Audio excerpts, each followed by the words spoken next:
Vamos a iniciar el segundo tema del módulo de hematología, que es generalidades de anemia.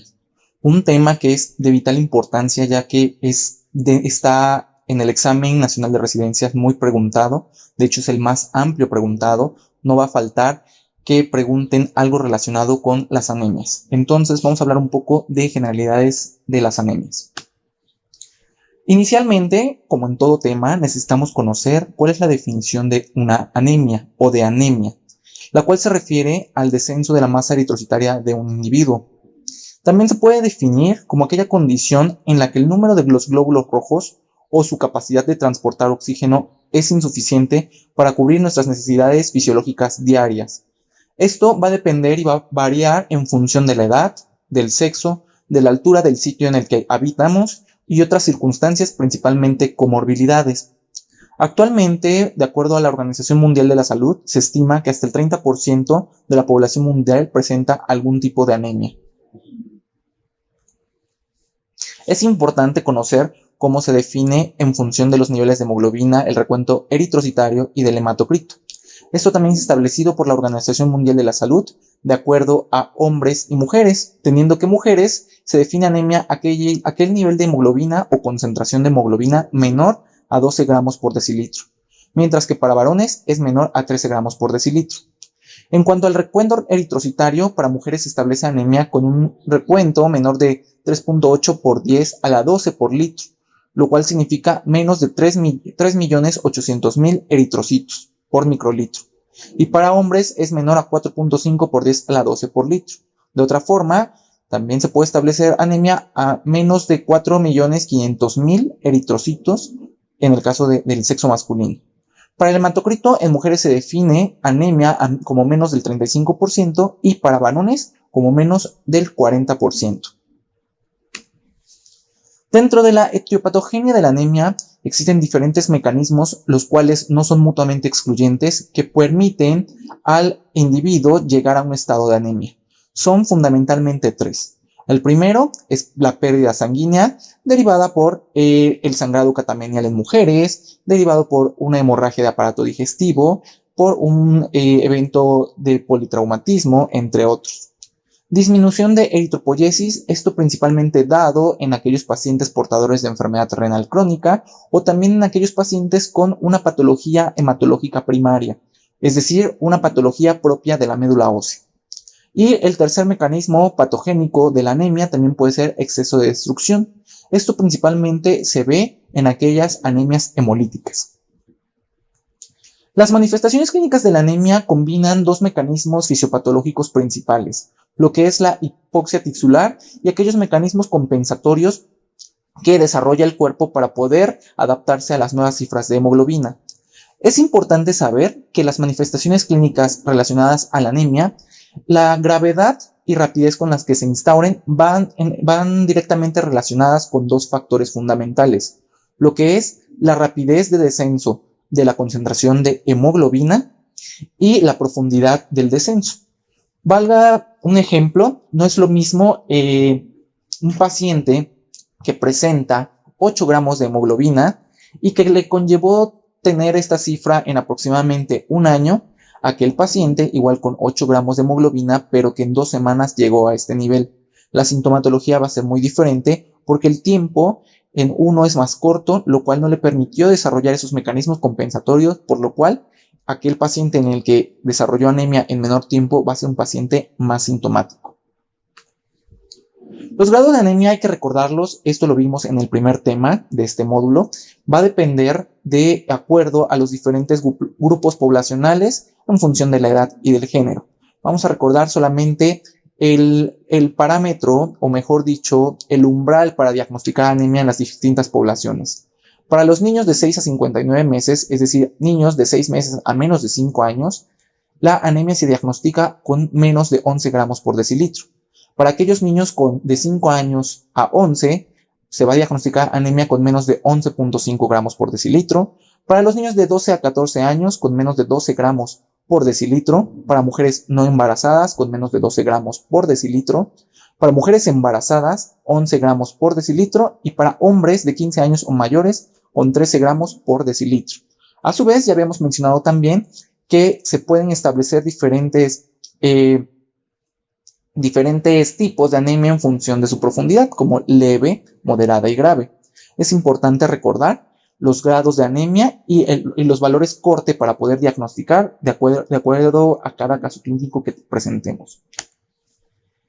Esto también es un recordatorio del tema anterior, que son las formas eritrocitarias. En el abordaje o en el estudio de la anemia es fundamental la realización del frotis de sangre periférica. De hecho, cualquier abordaje diagnóstico de anemia debe de incluirlo con la finalidad de evidenciar alteraciones morfológicas eritrocitarias que nos permitan orientar el diagnóstico.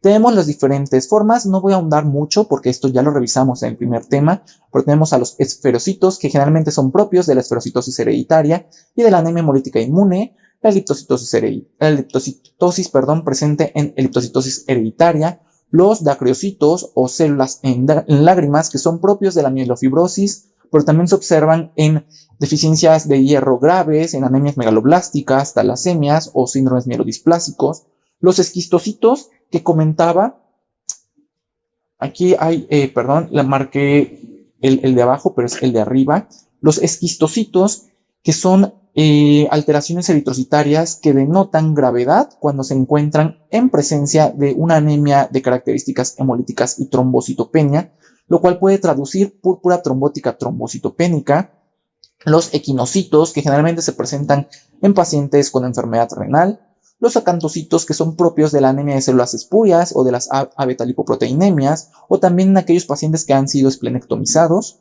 las células en diana o eritrocitos en diana, también llamadas células en tiro al blanco, que se presentan en alteraciones de la hemoglobina, en colestasis, en deficiencia de hierro o en talasemias, y los estomatocitos, que son propios de la estomatocitosis hereditaria o también vistos en el alcoholismo. Estas son las formas que en realidad se ven al microscopio, a la revisión del frotis, el microscopio óptico. Vemos que en la imagen superior e izquierda vemos un eritrocito normal y vamos a ir hacia la derecha y de izquierda a derecha y hacia abajo. En el segundo observamos los estomatocitos, en el tercero observamos los equinocitos, en el cuarto los acantocitos, en el quinto observamos los esferocitos, en el sexto los esquistocitos, en el séptimo observamos los drepanocitos o células falciformes, en el octavo vemos los eliptocitos y en el último o en el 9 vemos las células en tiro al blanco o los eritrocitos en diana. El abordaje diagnóstico ya habíamos mencionado que se puede realizar con dos enfoques. Desde un punto de vista morfológico, que incluye la valoración de los índices eritrocitarios, lo que es volumen corpuscular medio y hemoglobina corpuscular media. Esto es fundamental que recordemos los valores para poder analizar y llegar a un diagnóstico en los casos de hematología, recordando que para fines prácticos el valor del volumen corpuscular medio eritrocitario va de 80 a 100 femtolitros, mientras que el valor de la hemoglobina corpuscular media va de 27 a 32 picogramos. Y el siguiente enfoque es de acuerdo a la capacidad regenerativa de la anemia. Tenemos que, dependiendo la cuenta reticulocitaria, podemos clasificarla como una anemia regenerativa o arregenerativa. Regenerativa cuando los reticulocitos absolutos se encuentran arriba de 100.000 o cuando los reticulocitos reportados en porcentaje son mayor del 3%. Y arregenerativa cuando se encuentran por debajo de 30.000 los reticulocitos absolutos o debajo del 1%. Como ya hemos bien mencionado, la historia clínica es fundamental en el abordaje de la anemia debido a que muchas de las anemias presentes en la infancia conllevan un elemento hereditario fundamental, es decir, la agregación familiar. Además de que en la historia clínica también podemos hacer pesquisa o orientar el diagnóstico para aquellas anemias carenciales, dependiendo pues los estados que nos permitan o que permitan al paciente un bajo consumo de lo que es hierro, ácido fólico o complejo B. Definitivamente el diagnóstico de las anemias debe ser o se debe realizar desde un primer nivel de atención para que en su caso referir a los segundos o terceros niveles de atención para su atención inmediata y tratamiento oportuno. Vamos a revisar algunos algoritmos de estudios de anemias, fundamentalmente desde un punto de vista o desde un enfoque morfológico. Vamos a revisar un algoritmo de anemia microcítica, uno de normocítica y uno de macrocítica. En cuanto al algoritmo de estudio para anemia microcítica, necesitamos tomar en cuenta principalmente un perfil de hierro, es decir, un perfil que incluya por lo menos los niveles séricos de hierro, la capacidad total de fijación de hierro y la ferritina. Dependiendo cómo se encuentre el hierro sérico, en este algoritmo podemos observar que nos dirige a dos caminos o dos vías. La primera, vamos a observar que si el hierro sérico se encuentra normal o aumentado, la capacidad total de fijación de hierro está normal o aumentada, o la ferritina está aumentada, definitivamente aquí la sospecha por deficiencia de hierro se desecha y continuamos con la cuenta reticulocitaria. Cuando la cuenta reticulocitaria está disminuida, lo que propone la Sociedad Española de Hematología es la realización de un aspirado y biopsia de médula ósea para tinciones férricas, con la finalidad de saber la distribución del hierro en médula ósea y la presencia de sideroblastos en anillo. La presencia de más del 15% de sideroblastos anillados o en anillo son sugestivos y diagnósticos de anemia sideroblástica. Mientras que cuando los reticulocitos son normales o están aumentados o la cuenta eritrocitaria está aumentada, la siguiente sospecha es talasemia. Y aquí siempre es importante conocer la historia familiar, ya que la talasemia es una hemoglobinopatía que tiene un componente familiar muy marcado. Por ello es necesario siempre preguntar o revisar el caso si hay antecedentes en padres o abuelos. En el caso de las talasemias, el siguiente punto es solicitar una electroforesis de hemoglobina para cuantificar lo que es la hemoglobina del adulto y hemoglobina fetal, y con ello llegar al diagnóstico de talasemia. En el caso de que, ahora vayamos al otro lado del diagrama, en el caso de que el hierro esté disminuido, lo siguiente que tenemos que ver es la ferritina principalmente. Si hay una ferritina disminuida, definitivamente es anemia ferropénica. Actualmente los valores corte de ferritina es menos de 30 nanogramos por mililitro. ¿De acuerdo? Hay otros parámetros en el perfil de hierro que se consideran, como es el receptor soluble de transferrina, que en realidad no todos los laboratorios lo realizan y solamente en primer mundo generalmente se tiene disponible. Si en el caso de que el hierro esté disminuido y contemos con una capacidad total de fijación de hierro disminuida o normal y con una ferritina menos de 30, debemos sospechar una anemia de enfermedad crónica o también denominada anemia de la inflamación crónica. Y esto es importante porque actualmente es la segunda causa de anemia en el mundo. Como veremos en otras sesiones, la anemia de enfermedades crónicas se correlaciona precisamente a como su nombre lo denota. Enfermedades crónicas como infecciones, como diabetes mellitus, como enfermedades reumatológicas, entre otras. Y en el caso de que el hierro se encuentra disminuido con una capacidad total de fijación de hierro mayor a 15 y una ferritina menor de 30 y un receptor soluble de transferrina incrementado, aquí debemos valorar la coexistencia de enfermedad crónica más ferropenia. ¿De acuerdo? En el caso del algoritmo de la anemia macrocítica, aquí es fundamental y reviste mucho, o es un elemento muy importante, la cuenta reticulocitaria y la revisión de frotis de sangre periférica, porque definitivamente nos va a orientar sobre la causa, a diferencia de lo que era el algoritmo de anemia microcítica, que fundamentalmente, o con lo que partimos, es un perfil de hierro. Aquí es necesario descartar la pseudomacrocitosis, principalmente dada por aglutinación o agregación eritrocitaria o también por la presencia de una reticulocitosis importante. Necesitamos conocer el historial del paciente acerca de enfermedades que puedan condicionar macrocitosis, como puede ser el alcoholismo o la hepatopatía, o también ciertos medicamentos como puede ser la hidroxicarbamida, el trimethoprim, entre otros. En el caso de que exista un historial sugestivo o relacionado a macrocitosis o anemia macrocítica, se puede asociar esta anemia como una anemia secundaria a alguna de estas entidades. Si no existe antecedentes de alguna de las condiciones mencionadas, el siguiente punto es valorar la cuenta reticulocitaria. Si se encuentran disminuidos, como ya mencionábamos, por debajo de 1% o por debajo de 30.000, lo siguiente es el análisis o la determinación de los niveles séricos de vitamina B12 ácido fólico y en su momento la realización de una biopsia y aspirado de médula ósea. Vamos a continuar con el camino de la reticulocitopenia o cuenta disminuida de reticulocitos. Una vez que se hace el análisis de la vitamina B12, del ácido fólico y el aspirado de médula ósea, dependiendo de los resultados vamos a orientar el diagnóstico.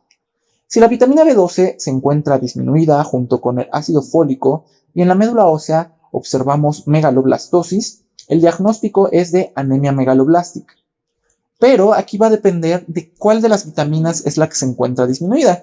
Si se encuentra disminuido el ácido fólico, pues se concluye como una anemia megaloblástica folicopénica. Si la vitamina B12 se encuentra disminuida, lo siguiente propuesto por la Sociedad Española de Hematología es el test de Schilling, pero en realidad la mayor parte de bibliografías establece que el test de Schilling ya en realidad está en desuso. ¿De acuerdo? El test de Schilling es la administración vía oral de vitamina B12 radiomarcada con cobalto 58. Y dependiendo del tipo de absorción, si la absorción es normal, es decir, se excreta por vía urinaria y se cuantifica y está la presencia de ese vitamina B12 radiomarcada, el problema se encuentra en la dieta o en algún problema técnico de la realización de la prueba, principalmente. Pero si el test de Schilling es anormal y se administra factor intrínseco y corrige con el factor intrínseco, estamos ante una anemia perniciosa. Recordemos que la anemia perniciosa es aquella anemia por deficiencia de B12 relacionada con autoanticuerpos contra las células parietales gástricas o contra el factor intrínseco. Si el test de Schilling es anormal, es decir, no hay excreción de la vitamina B12 radiomarcada a través de la orina y no corrige con el factor intrínseco, pues estamos ante una anemia megaloblástica por deficiencia de B12 asociada a mala absorción gastrointestinal. Si vemos que en este mismo diagrama vamos a observar que si la vitamina B12 o el ácido fólico se encuentran normal, pero hay datos de megaloblastosis en médula ósea, muy probablemente esté relacionado con fármacos o alguna otra causa y necesitamos revisar nuevamente el caso para determinar qué es lo que está ocurriendo. Si los niveles de B12 y de ácido fólico están normales, si hay displasia a nivel de la médula ósea, definitivamente estamos ante un síndrome mielodisplásico. Si la médula ósea está hipoplásica o es poco concluyente, lo siguiente es una biopsia de médula ósea. Si hay datos de aplasia medular, necesitamos nuevamente revisar el caso con la presentación clínica y las alteraciones en la citometría hemática para poder concluir aplasia medular. Ahora vamos a regresar un poco a lo que era el otro camino, cuando hay reticulocitosis o cuenta reticulocitaria aumentada. Aquí, muy probablemente, esa macrocitosis está mediada por estos reticulocitos. Recordemos que los reticulocitos son células eritroides inmaduras que presentes en sangre periférica con un tamaño mayor al eritrocito. Por eso es que da una pseudomacrocitosis o una macrocitosis falsa por la presencia de los mismos. Lo siguiente es determinar si hay anemia hemolítica, esto a través de los parámetros hemolíticos, principalmente como son la elevación de lactato deshidrogenasa, hiperbilirrubinemia a expensas de indirecta o disminución de aptoglobina. Si hay datos de anemia hemolítica, lo siguiente es la realización de una prueba de Coombs. Si es negativa, estamos ante una anemia hemolítica no inmune y si es positiva, estamos ante una anemia hemolítica autoinmune. Como en siguientes sesiones, vamos a revisar un poco más a fondo estos temas. Si hay reticulocitosis y hay datos o antecedentes de hemorragia, definitivamente es una anemia posthemorrágica aguda y eso es muy frecuente observarlo, incluso en hemorragias que son clínicamente no significativas, como una extracción dental que ha condicionado sangrado por algunos días, un sangrado gastrointestinal oculto, entre otros. Y finalmente, la anemia normocítica. De igual forma como en el algoritmo de la anemia macrocítica, reviste mucha importancia lo que son la cuenta reticulocitaria y la revisión de frotis de sangre periférica. De hecho, de los tres algoritmos, es el más difícil o el que engloba más posibilidades diagnósticas, porque dentro de las causas de anemia normocítica también contemplan aquellas causas de anemia macrocítica o microcítica en estadios clínicos iniciales. Dentro del protocolo de estudio de anemia normocítica, la cuenta reticulocitaria es el primer paso. Si hay reticulocitopenia o disminución de la cuenta reticulocitaria, lo siguiente es la realización de un perfil de hierro, ya que puede coexistir, como ya hemos mencionado, una anemia de enfermedades crónicas con ferropenia o exclusivamente una anemia de enfermedades crónicas. Aquí sí un tip en la práctica clínica es que la cuenta o la concentración de ferritina para ferropenia exclusivamente es menos de 30 nanogramos, como les expliqué previamente. Y el valor corte para condiciones inflamatorias con ferropenia es de 100 nanogramos por mililitro. ¿De acuerdo? Entonces hay que tomar esta variación en los valores corte para poder diagnosticar ferropenia. Si hay reticulocitosis o aumento de la cuenta reticulocitaria, necesitamos valorar los parámetros hemolíticos, como ya habíamos mencionado también en el algoritmo previo. La elevación del lactato deshidrogenasa, la elevación de bilis indirecta y la disminución de aptoglobina nos plantea o nos sitúa en un escenario de hemólisis o de anemia hemolítica. El siguiente punto, de igual forma, es la realización de una prueba de Coombs directa para conocer si estamos ante una anemia hemolítica inmune o una anemia hemolítica no inmune o no autoinmune. Si es una anemia normocítica con reticulocitosis, si hay una historia de sangrado agudo previo, pues definitivamente estamos ante una anemia posthemorrágica aguda. Cuando no hemos podido filiar la causa de la anemia, lo siguiente es la realización de un aspirado de médula ósea. De hecho, se considera que aquella anemia que no se ha establecido la causa es una indicación para la realización de un aspirado y o biopsia de médula ósea con la finalidad de determinar si la causa de la anemia es de origen central. Si ante un aspirado de médula ósea estamos ante una médula ósea normocelular o relativamente hipocelular, necesitamos valorar la cuenta de eritroblastos.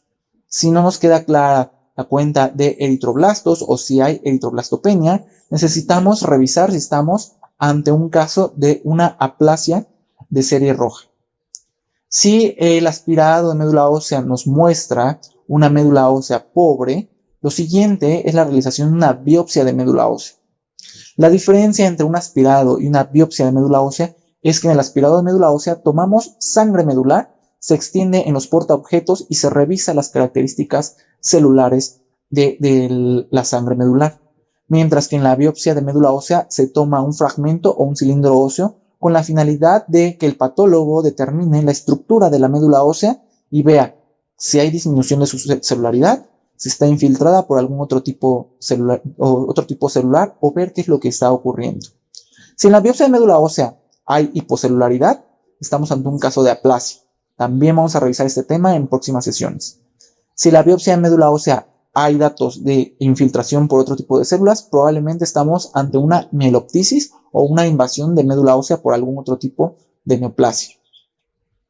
Si la médula ósea es hipercelular, se tienen que valorar las características de estas células, porque puede ser o bien una infiltración neoplásica de la médula ósea, conocida como mieloptisis, como les acabo de decir, o bien datos de displasia que nos pueden orientar hacia un síndrome mielodisplásico.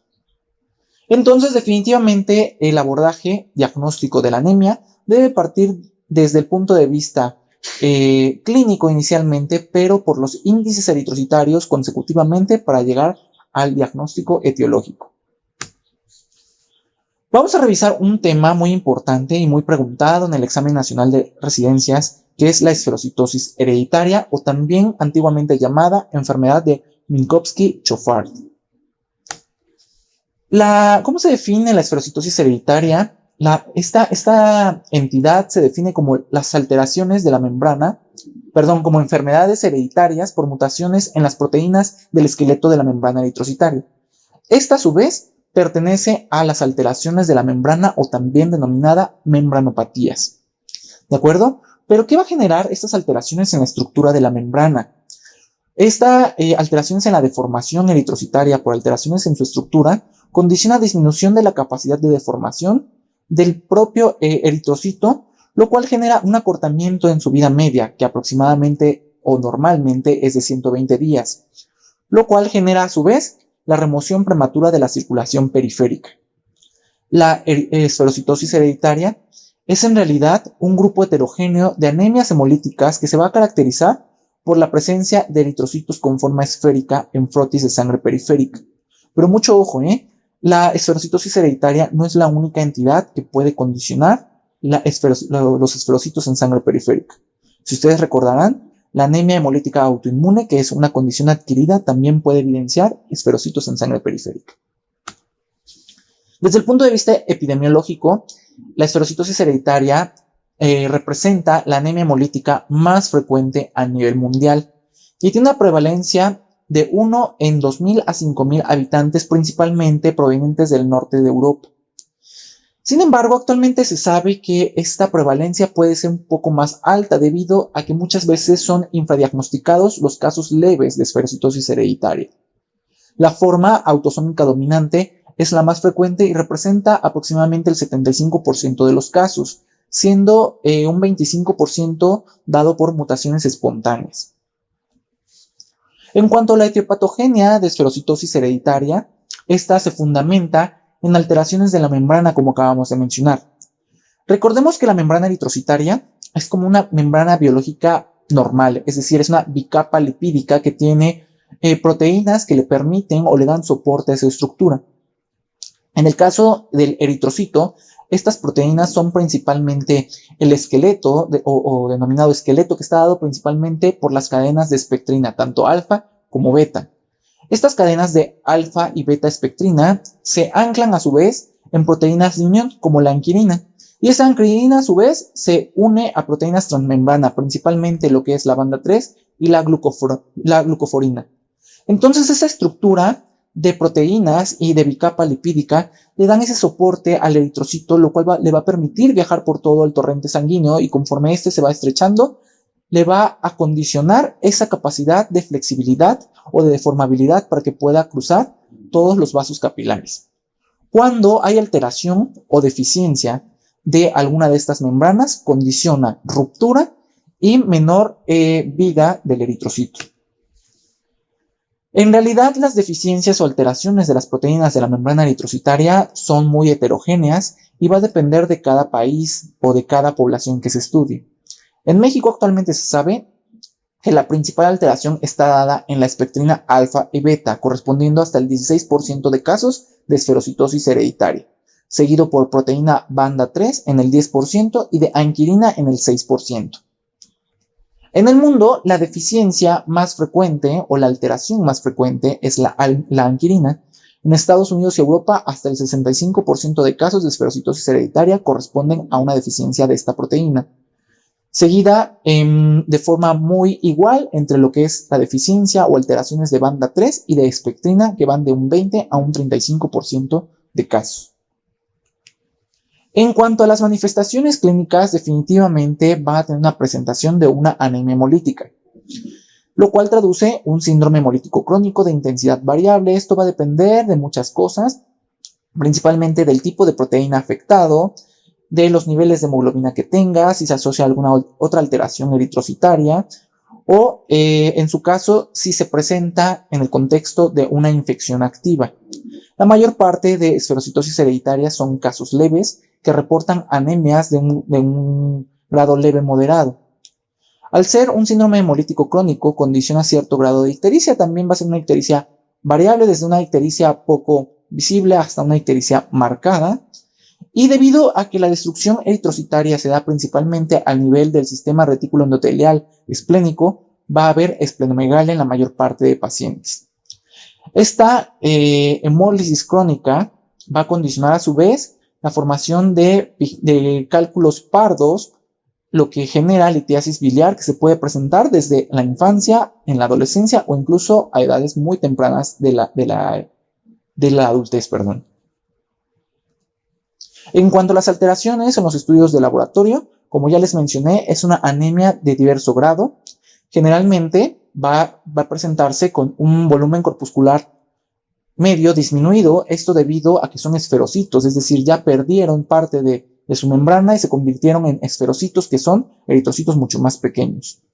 Y debido a que el tamaño del eritrocito disminuyó, pero la concentración de hemoglobina quedó igual, podemos observar una hemoglobina corpuscular media incrementada también. Va a haber reticulocitosis, hacer una hemólisis crónica. La médula intenta compensar esta destrucción liberando formas inmaduras mucho más rápido. Por eso es que hay elevación de los reticulocitos. La destrucción eritrocitaria condiciona la liberación de los pigmentos eritrocitarios y su metabolismo a elevación de la bilirrubina indirecta. Y algo muy importante en el protocolo de estudio de anemias hemolíticas es la realización de un CUMS. En el CUMS directo de esta anemia, de la esferocitosis hereditaria, es negativo debido a que no hay componente inmune en esta entidad.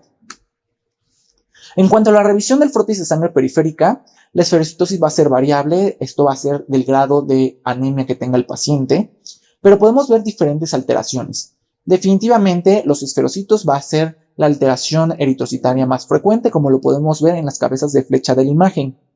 Pero también podemos ver células en forma de champiñón, o también conocidas como mushroom cells, que observamos en esta célula, la que estoy señalando en este momento. Vemos que es como un champiñón que está de cabeza y generalmente se asocia a lo que es deficiencia de banda 3. La acantosis también se puede observar, que es la que se observa o la que está marcada con flechas rojas, que son estos eritrocitos que están como relativamente espiculados. Y también podemos observar punteado basófilo, que es el que se presenta con la flecha azul. Es este punteado morado que se observa en algunos eritrocitos. Este frotis también muestra algunos eritrocitos normales, como podemos ver este que estoy marcando, el que se encuentra en la esquina superior izquierda, entre otros. Entonces, en realidad, es una mezcla de formas eritrocitarias, pero que predomina la esferocitosis. El diagnóstico se va a sospechar desde la historia clínica con los antecedentes familiares. Hasta un 75% de casos de esferocitosis hereditaria tiene un componente familiar. De ahí va a estar dado por la evidencia de una anemia con componente hemolítico con CUMS negativo, es decir, una etiología no inmune más la presencia de esferocitos en sangre periférica. Uno de los estudios más rentables para el diagnóstico de esferocitosis hereditaria es la fragilidad osmótica. Aquí este estudio, la finalidad es ver la tolerabilidad del eritrocito conforme se va depositando o se le va generando un medio ambiente hipotónico. Conforme se va disminuyendo la tonicidad, la tolerancia del eritrocito disminuye y se hemoliza o se lisa. La citometría de flujo con eosina 5-maleimida actualmente es el gold estándar porque es la que representa mayor especificidad y sensibilidad para el diagnóstico de esferocitosis hereditaria. En cuanto al tratamiento, se hace principalmente con ácido fólico, esto con la finalidad de mantener una eritropoiesis funcional, una eritropoiesis en forma. Para formas moderadas a graves, es decir, para anemias que están o que tienen concentraciones de hemoglobina menor de 10, se administran al menos de 3.3 a 3.6 microgramos kilo de peso día de ácido fólico. En el caso de los niños va a ser en función de su edad y esto está dado por la Guía de Práctica Clínica Nacional. Para menores de 5 años se da una dosis de 2.5 miligramos día y para mayores de 5 años una dosis de 5 miligramos día. Aquellos pacientes que tienen anemia grave y que son sintomáticos definitivamente se benefician de soporte transfusional, ya que es la única forma en resolver la sintomatología relacionada a la anemia. Actualmente se sabe también que la esplenectomía es parte del tratamiento, principalmente para aquellas anemias que son moderadas a graves o que tienen una dependencia transfusional alta. La esplenectomía permite mejorar los síntomas relacionados a la anemia y la esplenomegalia propiamente, ya que cuando hay una esplenomegalia importante puede haber síntomas relacionados con la misma, principalmente dolor y saciedad temprana o sensación de cuerpo extraño en el abdomen.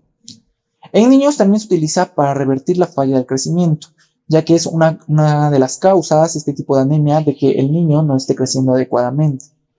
De igual forma, la esplenectomía es una forma de prevenir la colelitiasis, ya que, como hemos mencionado, el vaso, al ser el sitio principal de lisis debido al sistema retículo endotelial, pues con esto disminuimos la ruptura eritrocitaria, la generación de pigmentos y prevenimos la formación de litos pardos.